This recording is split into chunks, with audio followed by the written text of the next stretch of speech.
recordings coming out soon? Maybe. Last I knew, Erica was working on like a write-up of some kind. I don't know where that is though. Okay. I have no idea how to record things. Record. Who's the meeting host? We're recording. Recording? Great. Okay. Well, that's embarrassing. Expert level Vim, a talk by Sandy Maguire. These slides are online at reasonablypolymorphic.com/expert level Vim if you want to follow along. But we're going to go through them together, and so that's great. There's two editors that we care about, Vim and Emacs, and this talk is not about Emacs. And that's because there's kind of two ideas I think that Vim and Emacs kind of introduced, one respectively from each. And the idea of Emacs is that an editor should be extensible, and so it's like should be easy to hack on your editor. And that's why we see things like Atom, which is written in JavaScript, and kind of the source is all there, and you can just do whatever you want, right? I feel like we've kind of learned this lesson, right? Most people, like, this is a thing that happens in modern editors. The thing that not is Vim, which is like an editor should be composable. And this lesson is unfortunately a little less well known. So this talk is kind of about composability and what that means in an editor. Atom API, it provides this thing. It's like a million different ways of deleting text, right? And this is arguably not very composable in the sense of like, I bet all these are implemented very similarly, right?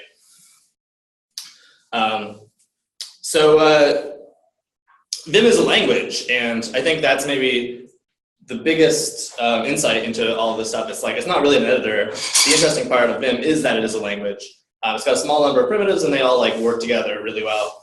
And that's kind of neat because that means you can learn small pieces and it multiplies kind of your learning, right? If you learn one thing and it composes with everything else you already know, you get like Cartesian product gains, which is pretty sweet. We're going to talk about like 4 things today. The first of which is motions. You probably know about this stuff, but we're going to start really slow and kind of build up to cool stuff. So motion moves you from one place to another, right? That's great. So at the top here is kind of what your buffer looks like, and then we press this L button, and then this is how the buffer updates. This is going to kind of be our format for all of our stuff today. So there's a bunch of boring motions, one of which is right? We press L, and our cursor moves one character to the right. We can also go J and H and K and all those things. There's a bunch of motions I'm not going to focus on, and I'm going to kind of assume that people can figure that out for themselves, but this is kind of motions in terms of like how powerful they are. So we start really small. The next thing we can do is like we can move to the end of a word, right? And so E moves you to the end of this current word. Not super interesting. Word moves you to the beginning of the first word, the next word, where word is kind of defined nebulously and includes punctuation, and sometimes includes multiple pieces of punctuation, and sometimes doesn't. The rules are not super well known to me, but you'll kind of get an intuition for them, right? So there's a word, and there's also a word, which ignores punctuation and moves you to the next actual word. It's kind of cool. These things get bigger and bigger. We can go until something. So if I press TX, that's going to move me until the next X on the same line. But that's the character before it. Right? There's also find, which moves to the character I want, right? So FX goes to the X, whereas TX goes to before the X. And just kind of depending on what your line looks like, you might use one or the other of these to get to where you're going. We can get to the end of the line by pressing $sign. Right, cool, great. We can also, like, there's a little more interesting things, right? So one of them is a sentence, and that's the right parenthesis. And that moves us to the next character after a piece of punctuation that, like, ends a sentence. That's dots, semicolons, and question marks, that kind of thing, right? We also have closing parentheses, and so if you type a square bracket and then a parenthesis, this moves you to the next unmatched parenthesis in that direction. So this actually skips over the parentheses in the middle, right? A little more part. And so this is like super helpful if you're in like a function definition. You can kind of move to the beginning or the end of it. You can also switch this around with left square bracket and then left parenthesis, and that will move you to the opening parenthesis. You can search for things, right? That's just type a slash, and then you can type for things to search for. And all of these things kind of go backwards as well. And so if it's like a a matched character, you can use the other character. For W, it's B, which is like back, right? And then if it's not obvious what the backward version is, it's usually just the capital version of the forward motion. I don't use like backwards F too much because it melts my brain, and I'm not super good at working backwards, but it's there, and I guess that's the next thing I should get good at. Yeah, so just kind of an example of that is we can go backwards, right? So we're at Foxy and we go back towards Demai. Not super interesting. We're getting there. Hold with me. So that's kind of motions, right? And we can actually compose these things with counts. And so if we want to move multiple ways, or like multiple motions simultaneously, we add a count to them. So if I'm at the beginning here, I'm at T, right? If I test FE, I go to the first E. But if I go for FE, I can go to the fourth E. And that's kind of this one here. And this requires a little counting, but I found I got much better at counting when I started kind of doing these things. And I don't really do it consciously, but I kind of just know that this is the fourth E, and I think that'll happen to everyone if you kind of stick with this stuff. So some advice about motions, and that's you're doing it wrong if you use the arrow keys ever. The arrow keys are kind of convenient because they're semantically a thing we understand, but really they're always the wrong tool, like always. The other thing is like HJKL move around, and you can move around with them, but they're almost the worst possible way of moving around. And there's kind of this anti-pattern is like J, J, J, J, J, J, J to go like down 20 lines, right?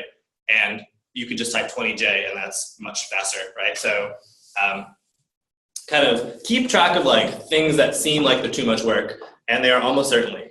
So I think that's maybe the gist of the talk here. So so motions, not all that interesting, but they move around and that's cool. Oh yeah, get in the habit of using the most parsimonious motion, aka parsimony. Hilarious. I was very tired when I made this talk.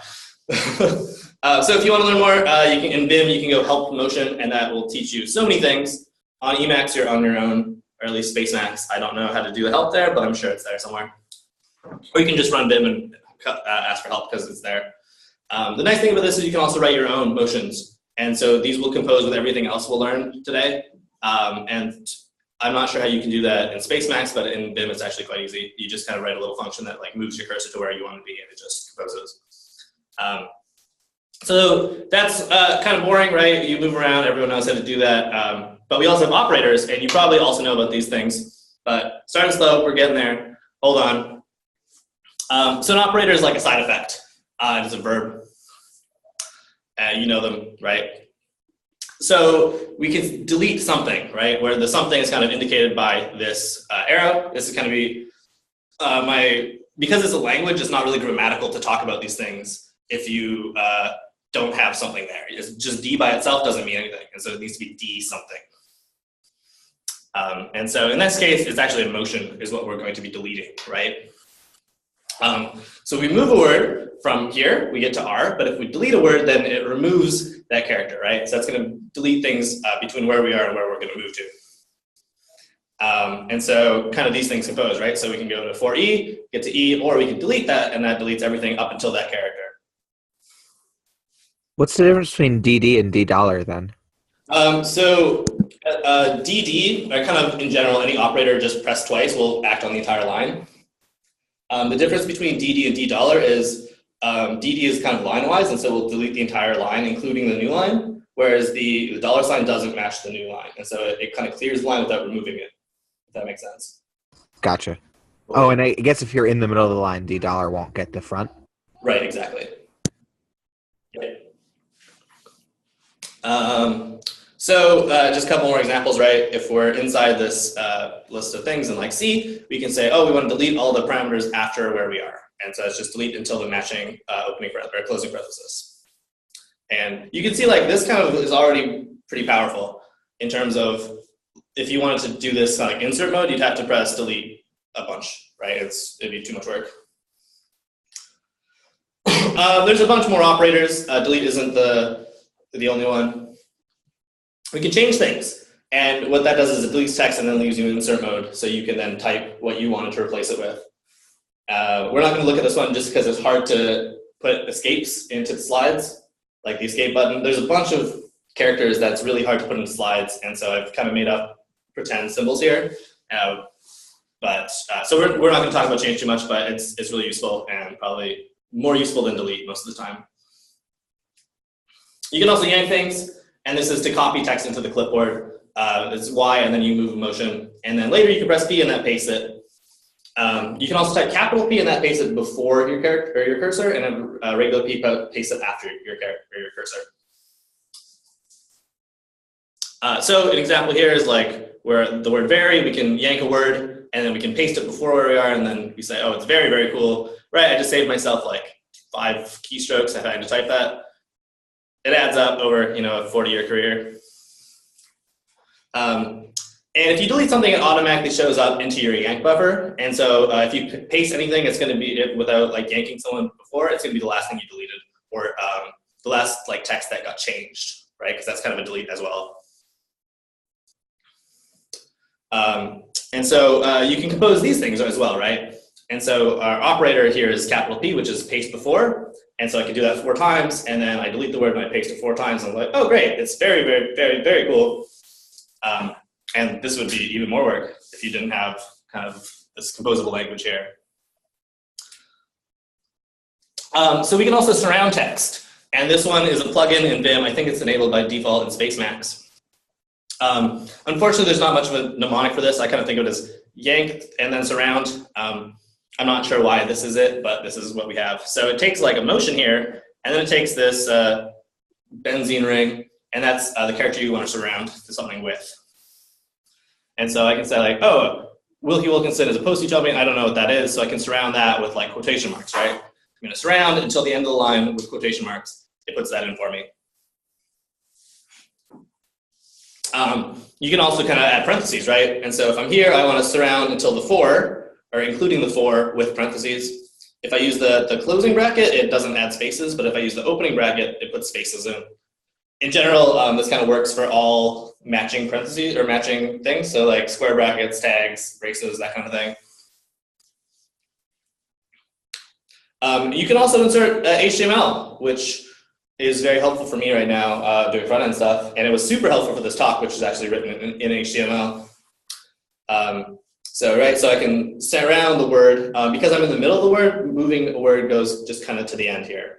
And so I can surround that with span, and it automatically closes the HTML for me. We can also reindent code, and like there's a million operators. I'm only going to talk about a few of them, just these are some of my favorites. So the equal sign is the reindent code button, and then it takes, oh, this should be a motion, not a character. So that's a flaw in the slides. But if I'm here, I can say reindent to the end of the file, which is this motion G, right? And so that's just going to actually reindent all of my C code. It doesn't work super well in Haskell, but it's good to know about.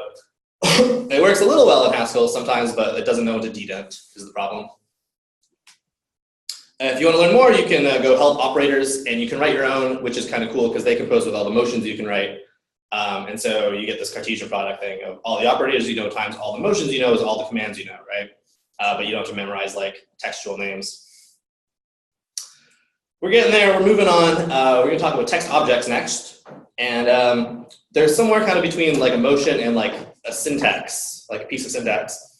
And so we can describe things like text inside of an HTML tag, or like all the code at this level of indentation. We can talk about like individual pieces of a identifier. So not just snake case, but also like camel case, kebab case, whatever you want.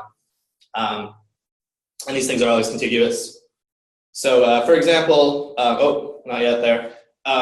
Motion text objects, right? You can always move by motion, and you can operate on a motion, but you can also operate on a text object. And it doesn't really make sense to like move by the inside of the contents of an HTML tag, right? So we have this thing called like an argument, and that's a thing kind of with a comment. And so again, like it doesn't grammatically make sense to talk about these things without an operator because they don't exist kind of in the void. So this is my little symbol for some operator I don't care about. So this, if my cursor is here, then the text object describes this white underline, including the thing, right? So if I delete an argument, it's going to delete that entire section, that entire argument, and also the comma. This text object is also a plugin in Vim. I think it also might exist by default in Spacemacs, but I'm not sure. But it's just a good motivating example here. Are these text objects usually like specialized per language, or are they purely syntactic? They can be. I actually don't know the answer to that. A lot of them are just kind of useful in general. I have some that are like HTML specific, and I don't know if they work in other contexts. I've never tried. But generally, the bindings are like unique enough that they're kind of semantically meaningful, and you probably just won't think about them in other contexts. Like to delete inside tags, it's like IT, and that's an HTML. And so I'm not thinking about tags in any other language. That just doesn't come to mind. So I'm not sure the answer to your question. Sorry. It is the case that a file type file can introduce text objects. Cool. Yeah, so most text objects have an inside version and an around version. One of them includes the structure and one of them doesn't. So inside the quotation marks is just this word goodbye.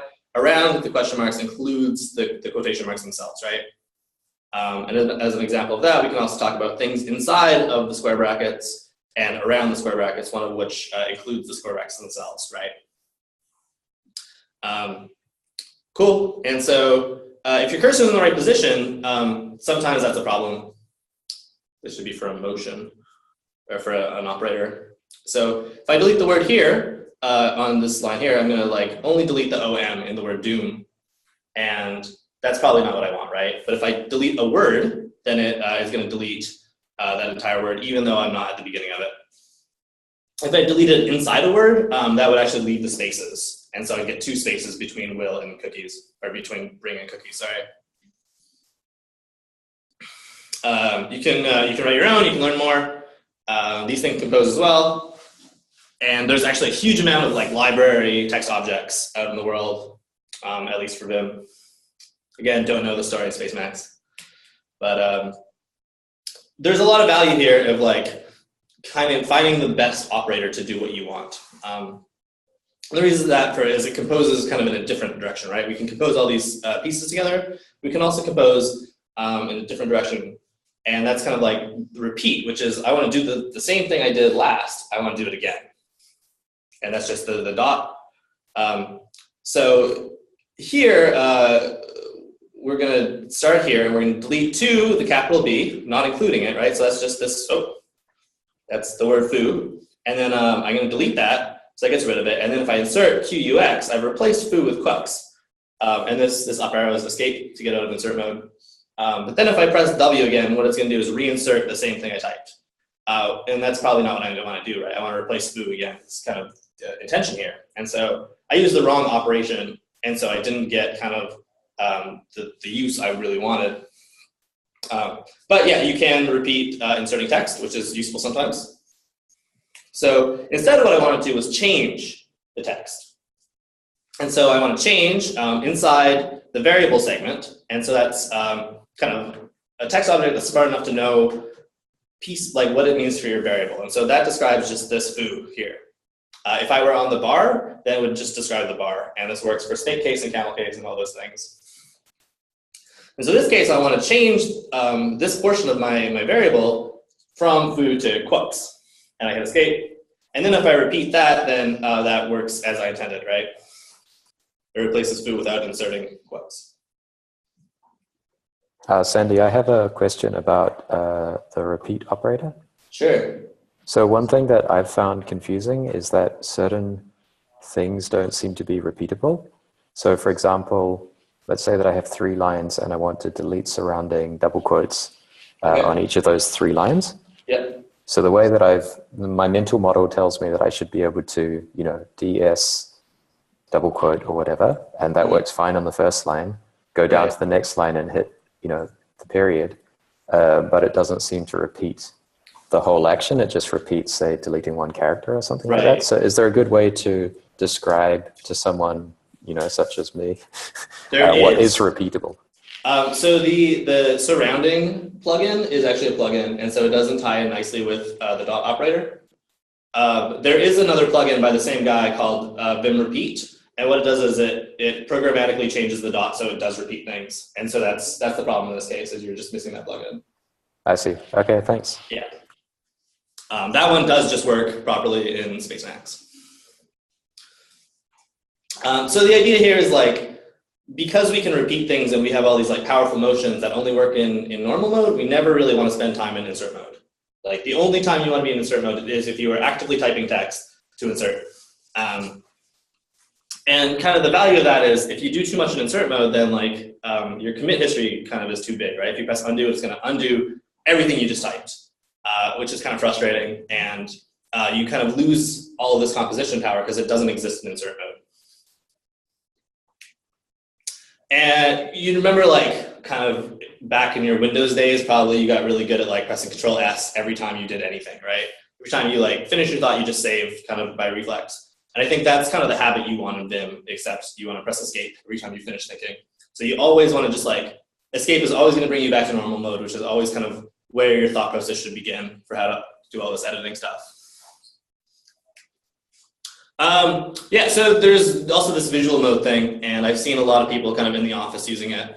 And so here's kind of my suggestion of the do's and don'ts of visual mode, and it's just don't, really. There's a couple special cases, but like pressing V, like lowercase v, is almost never what you want, because you can always do the same thing, just with operators, and it's just going to save time across the board. There are some caveats, one of which is visual block mode. And so if you press Control V, which I've indicated with this like Brent thing, again, it's really hard to find characters that you can type and show up. So if you press Control V, it moves you into visual block mode, which selects squares and rectangles. So here I enter visual block mode. I find the equal sign. I move right by 1 with L, right? And then I go 2 to J. And so I've selected this box here. Then if I press X, that's the operator delete characters. And so what that does is just removes that entire rectangle. That's surprisingly useful sometimes. And we can actually continue that is if I press GV, it's going to reselect my last selection. And capital I does insert at the beginning of the line, right? So I can insert a comma at the beginning and then escape, right? And so I can kind of like do this big like list transformation by only like typing the things I want on one line. And visual block mode kind of does the rest of it for me. So that's usually pretty useful. I find that's particularly useful in kind of in this enum case of like you're doing some Haskell work or something and you've got a big like a bunch of new lines that kind of describe all the data you want, and so it's really easy to transform that into the right shape kind of in this way. We also have line mode. Oh no, it doesn't fit. Terrible. I don't know. Can we scroll? No, we can't. We'll just try to talk our way through it then. So our cursor is somewhere in the middle here. If we type capital V, that's line-wise mode. And so in line-wise visual mode, you can only select lines. You can't select individual characters. So if I type V, I can then type in a text object. And so this is inside the paragraph that I'm currently in. And so it's kind of anything that's separated by nuance. Right? So that selects all of my import statements. And then if I type sort, I can just sort all these things automatically. And so visual line mode is kind of nice for if you want to run an operator but only on certain lines. This is one case in which visual mode is useful. But for the most part, don't use it. There's always better ways. A few more topics to talk about, one of which is registers. And these are like, we have this copy-paste clipboard. We have our yank thing. And that kind of keeps our deleted variables. But we also have like named registers. And from those, we can stick things we want to persist a little longer. They're all named funky, which is quotation mark and then some letter or character. The ones that are quotation mark letter, those ones are normal and like behave just like variables. The other ones are funky and like are magic. So we're only gonna talk about these ones. So, there's 26 of these. And you can combine these with operators. And so if kind of the semantics here are, I want my operator to use this register in some way. So if I delete text, what it's going to do is delete it from the buffer and put it into that register. If I yank text, the same thing. If I paste text, it's going to take it out of that register, right? So I can I say into register B, I'm going to delete a word, right? That removes my word 2. Into register A, delete a word. And then if I go to the beginning of the line, I can paste register A and then register B, right? And that gives me 1, 2, 3 with weird spacing. But kind of just an indication, like we can keep multiple pieces of text around simultaneously, right? Which is what I just said. There's also this thing called double quote, and this is like the default register. And so if you don't list a register, this is the one it uses. It's kind of good to know, but not super useful. If you're in insert mode, you can also work with registers by pressing Control R. And so that's kind of nice if you just want to paste something really quickly. And there's like some magic registers, like one of which is like math evaluation. And so that's a thing you can do in insert mode. You just like, oh, I want this big equation. I want to figure out what that number is. Maybe writing some Haskell code and you want to just like simplify the expression or something. So if you want to learn more, you can go help registers. You can't write your own registers. Sorry about that, but everything else you can. We have 2 more topics, and they're both kind of around registers. One of which is we can record keystrokes and put them into a register. And so if you press Q and then type some register, it's going to then start recording everything you type. You press Q, it'll stop that mode. And like, why would you want that, right? It's kind of crazy. But what it does is it like allows you to turn your code into data, and your code in this case is the keys you're physically typing, right? So we can make edits and then like kind of write them into a file, right? And then we can save that. And if it's a complicated edit that we might expect to be useful, we can then just like save it and then pull it back later. And so this is a dumb example here, but I say I'm going to record into buffer or into register 0. I'm going to say insert hello world and then delete the line. So I actually haven't made any changes to my buffer. But then if I paste register Z, I get all the text I just typed, and it shows up in my buffer. And I can save that. Turns out this is actually not super useful, right? But it kind of is with one more thing, which is the ability to run a register as code. And so this is actually the other way, right? If we have data, we can turn our data into keystrokes that we didn't have to physically type. And so this @ sign takes a register and then it runs that register as a keystroke. And so here's my silly example, right? So we can say we've got this line here, and we can say into register B, I want to yank the line, YY, yank the current line, paste it. That brings it down below. And then if I press Control X, what it does is it decrements my number. And so it just 99 turns into 98, and which is a really sweet one. Control A does the opposite and increments numbers. But in this case, we're just decrementing. Then we end our macro, right? And so now register B contains this string, YYP Control X. And so if I run that 98 times, what that does is it generates every line of 99 bottles of beer on the wall, which is surprisingly powerful, right? And so this is it's a silly example, but it's kind of pretty cool in the fact that you can make these complicated edits, right, that are like multiple operations long, and it's kind of like a repeat for multiple operations. And so this is another kind of reason for like why you should be using the correct operator, which is the ones like semantically what you mean rather than ad hoc what you mean. And that's because semantically what you mean is going to work anywhere you run it, versus the ad hoc one, which isn't. And so, yeah, so keep macros in mind if you're doing a bunch of repetitive, mechanical, non-trivial edits. And I think that's my entire talk. So thanks for listening. If anyone has any questions, now's a good time. Sounds like no. Do you have any idea like how many of these concepts or similar apply in Emacs without evil mode? Like, I have absolutely no idea. I would expect very few, at least not compositionally. Okay. Yeah. I know Emacs has like different functions like in the atom way for like deleting different amounts of text, which indicates to me that they probably haven't solved this problem in a nice way. Cool. All right. Well, thanks everyone. These slides are online if you're interested, and there's like, this is maybe 1% of all the power that Vim has, but it gets very powerful very quickly, and it's, I guess the takeaway is it's worth learning your tools because it adds up, right? If you save a minute today over 40 years, that's a huge amount of time you save, and like probably the amount of time you're going to save is much more than a minute in a day. So thanks everyone. I'm Sandy Maguire, and this was a talk by Sandy Maguire. Great. Thanks, Sandy. Yeah, thank Bye. you.